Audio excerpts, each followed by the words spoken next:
The story of Uganda begins long before the arrival of Europeans. In the heart of East Africa, amidst fertile lands and rolling hills, a powerful kingdom emerged, Buganda.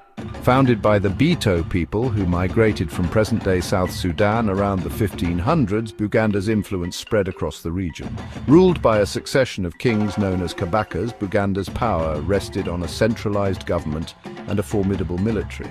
The Kabaka, considered semi-divine, commanded the loyalty of his subjects. They expanded their control over neighboring kingdoms, securing vital trade routes and fertile land.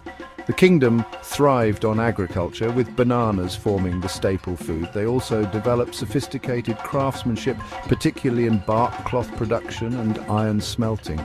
Bunyoro, another powerful kingdom established around the same time as Buganda, challenged their dominance. The two kingdoms engaged in centuries-long conflicts for control over resources and trade. These conflicts shaped the political landscape of the region, forging alliances and rivalries that would have lasting impacts. Despite the constant warfare, this era saw a flourishing of art, music, and oral traditions, reflecting the rich cultural heritage of the Ugandan people. These traditions, passed down through generations, would become a source of identity and unity in the turbulent years ahead. The 19th century ushered in a new era for Buganda and the surrounding kingdoms. Arab traders venturing inland from the East African coast arrived with goods that sparked the interest of the Baganda. They brought with them fabrics, beads, and firearms, which they exchanged for ivory, slaves, and other local products. This burgeoning trade brought about significant changes. The introduction of firearms in particular altered the balance of power, making Buganda even more formidable in warfare. The arrival of European explorers in the mid-1800s marked a turning point in Uganda's history. John Hanning Speke, a British explorer, journeyed deep into the African interior in search of the source of the Nile. In 1862, he reached the court of Kabaka Mutesa, the first of Buganda, becoming the first European to lay eyes on Lake Victoria. Speke's accounts of a powerful and sophisticated kingdom in the heart of Africa piqued the interest of Europeans back home. His descriptions of the region's natural wealth, particularly ivory, and potential for agricultural exploitation fueled further expeditions and fueled colonial ambitions.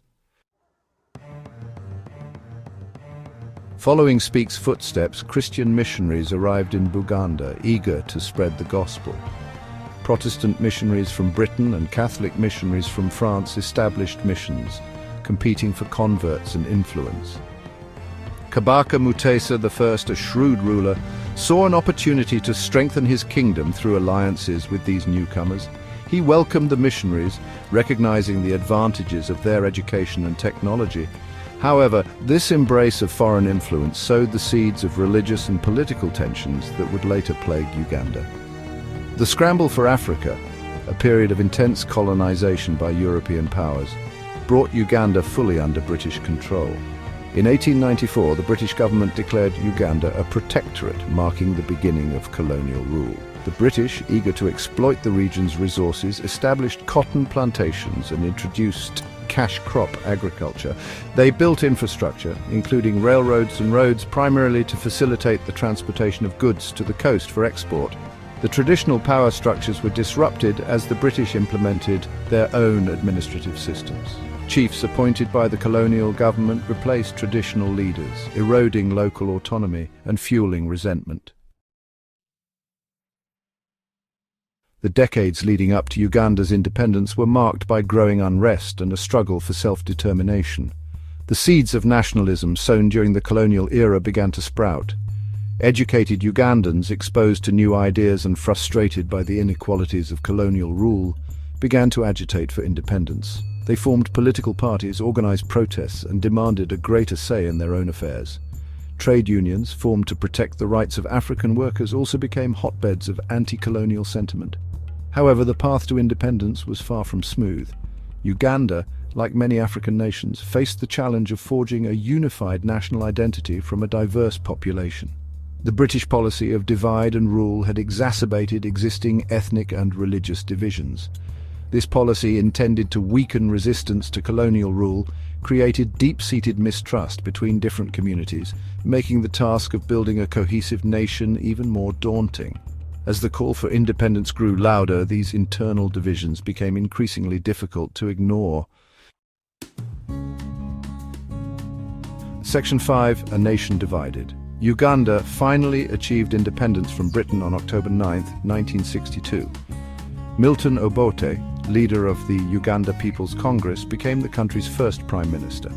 The following year, Uganda became a republic, with Kabaka Mutesa II of Buganda assuming the largely ceremonial role of president. The early years of independence were marked by a power struggle between Obote, who sought to consolidate power at the center, and the traditional kingdoms, particularly Buganda, who sought to retain their autonomy. This struggle culminated in a constitutional crisis in 1966.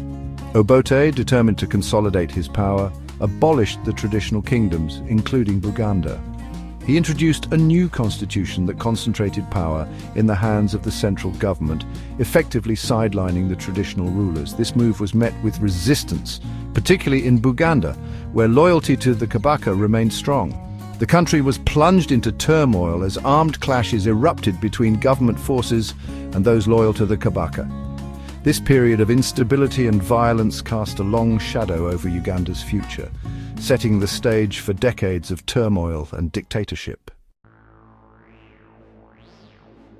Section 6. The Reign of Terror.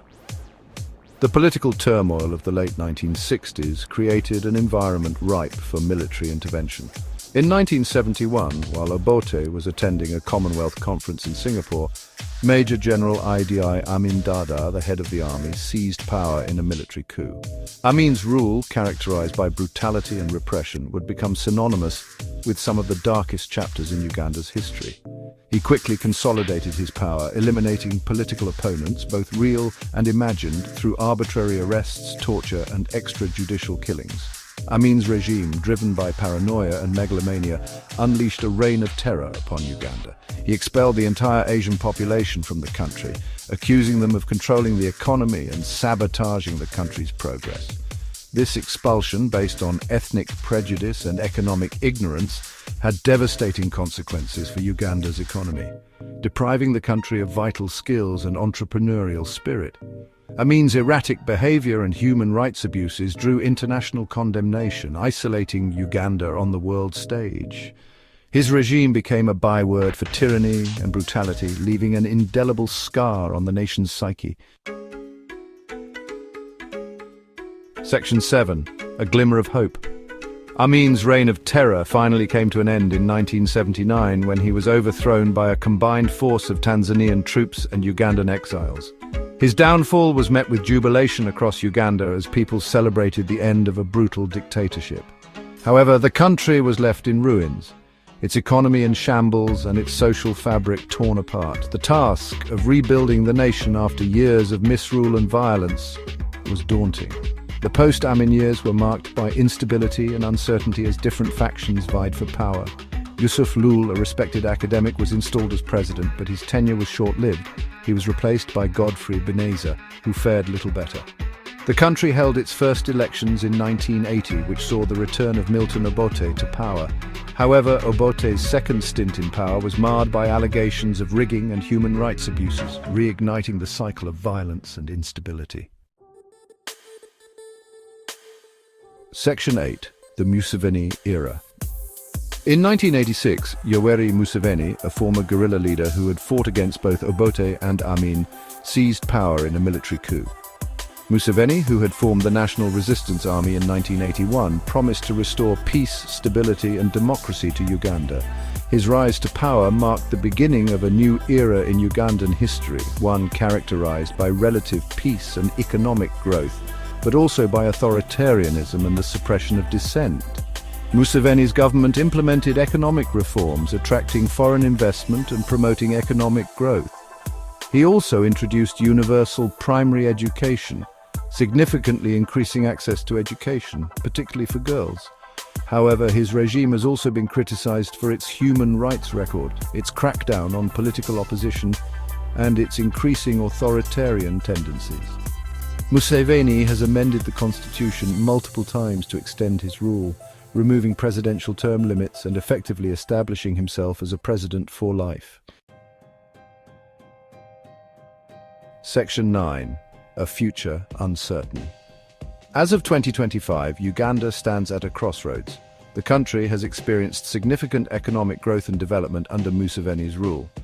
However, concerns remain about the country's democratic trajectory, the shrinking space for political dissent, and the persistence of corruption. The legacy of past conflicts, particularly the brutal insurgency of the Lord's Resistance Army in the north, continues to cast a shadow. The future of Uganda will depend on its ability to address these challenges. The country needs to strengthen its democratic institutions, promote good governance, and ensure respect for human rights. It needs to create a level playing field for political participation and allow for peaceful transitions of power. The youth, who make up a significant portion of the population, will play a crucial role in shaping Uganda's future. Their energy, idealism, and aspirations for a more just and equitable society offer a glimmer of hope for a brighter future.